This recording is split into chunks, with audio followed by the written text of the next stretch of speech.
You talk about the motions going through that ceremony and then having to transition into a game shortly after. Yeah, Greta said, I wish we could do this at the end, and a lot of teams have transitioned to doing it at the end. Sometimes that's hard too, especially if you don't win the game.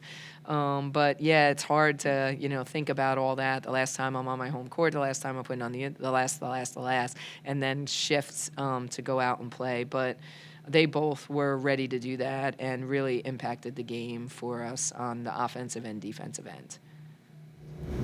Just another day at the office for Greta guarding a 6'6" post player.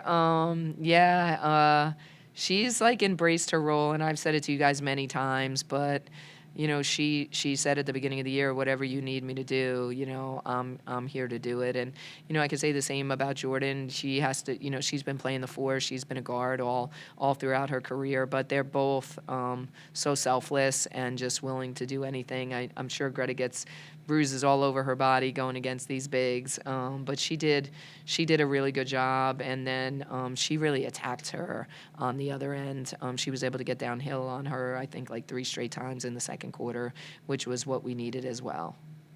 Jordan talked a little about Big Ten Media Day, and she said nobody came to talk to them because they didn't really think that they'd have a successful season. Yeah. Just kind of reflecting on their impact on this season, how much has it changed from your expectations from the beginning?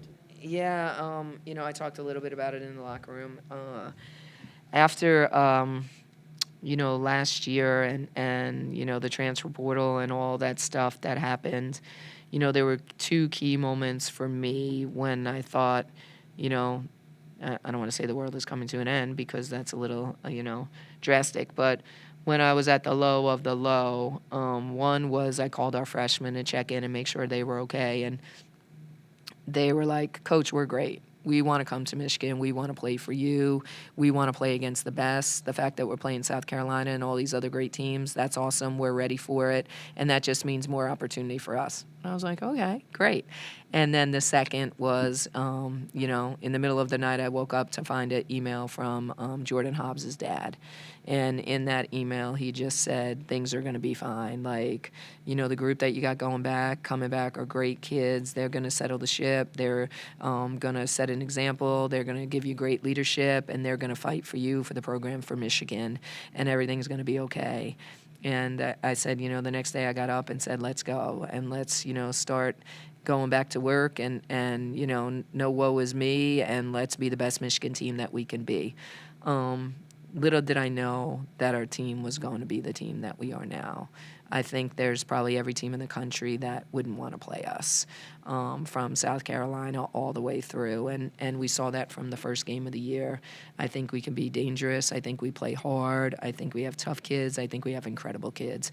And I might have said this to you guys the other night, but, my mom called me, FaceTimed me before the Maryland game and was like, oh, I can't believe, you look so good. Typical mom comment. And I was like, Mom, what does that mean? Are you being facetious? Are you she goes, no, actually in February, you never look this good. You usually have bags under your eyes and you look terrible and whatever. She goes, but this year you just seem to have a little bounce in your step. And I was like, wow, Mom, thank you. But I think that's kind of our team. It's fun to come every day. They're just a joy to be around. They want to be coached. They want to get better. They want to be the best that they can be. And it's just been a bright light. So it was unusual. You don't know what you don't know. And coming into this year, the only thing I could count on was that we had amazing kids. And those amazing kids have really stepped up and been a tremendous basketball team. Jordan mentioned that you guys discussed playing a zone this game and then sort of threw it away when substitutions kept on going in. Can you talk about your approach to the defense today? Yeah, we don't spend a tremendous amount of time practicing zone, but we want to have it in our pocket if we have to use it. After the first 3 or 4 possessions when 44 scored layups, I thought we were going to have to go to it. But then we were able to settle down. We just gapped off of certain people. I thought Jordan did a really good job early of helping and understanding how to help Greta with that matchup. So 44 scored 9 points in the first quarter, and then she finished with 18. So I think we were able to kind of contain her after that, which helped us not have to go to zone. When it's close going into the fourth quarter, 9-point game, what's your mentality as a coach to sort of keep the gas on the brakes and not Yeah, I mean, I thought we had a much bigger lead, and then we kind of let our foot off the gas. Sometimes it's matchups, sometimes it's rotation, sometimes we're trying to get, our starters a break and get some of our different players in the games, and that causes different type of runs and different type of matchups. And they were able to make a run at the end of the third quarter, but then we steadied the ship. I thought we steadied the ship. I thought we did a better job in the fourth quarter. Their pressure bothered us a little bit, but we handled it and finished the game strong. Sila took 12 threes today. Has she kind of been getting the green light to shoot more threes, or is it just kind of ball movement? Wow, she did, huh? I didn't even know that.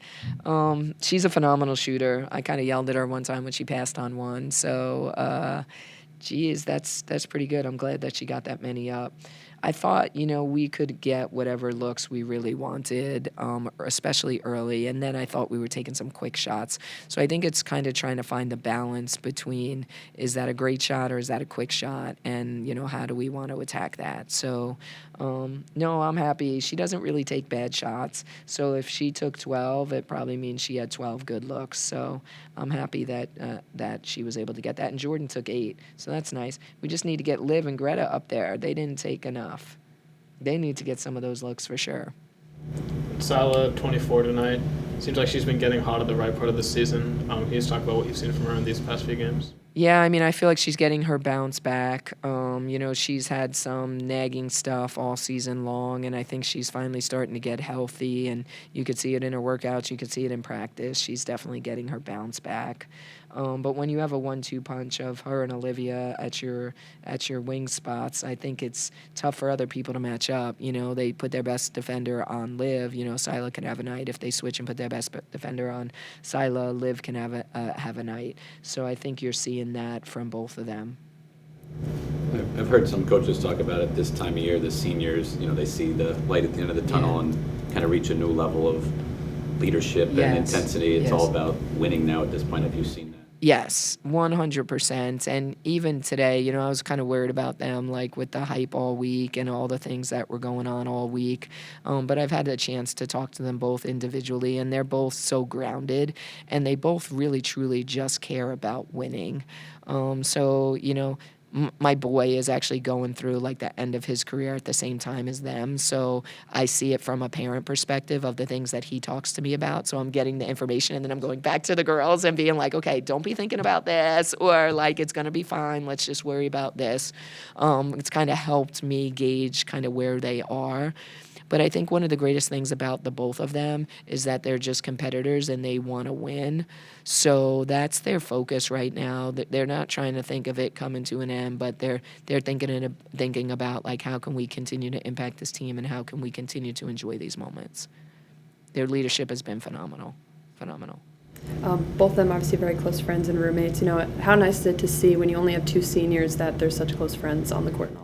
Yeah, I don't know if it was always that way, like from when they first came in, but it's been nice to watch from afar them grow into like besties. Sometimes when people come in, they like eye each other out as competitors.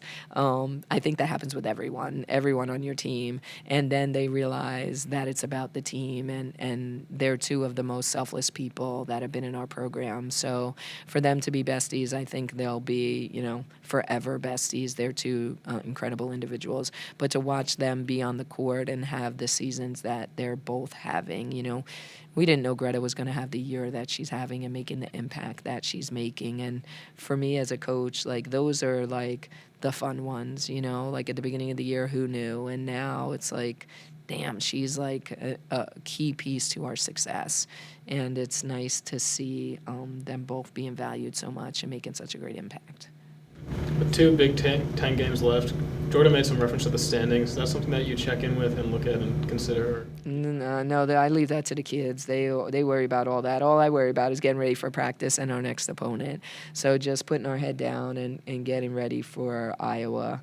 And just, they're a tough team. It's our last home game. Like, just trying to be the best Michigan team that we can be on Wednesday.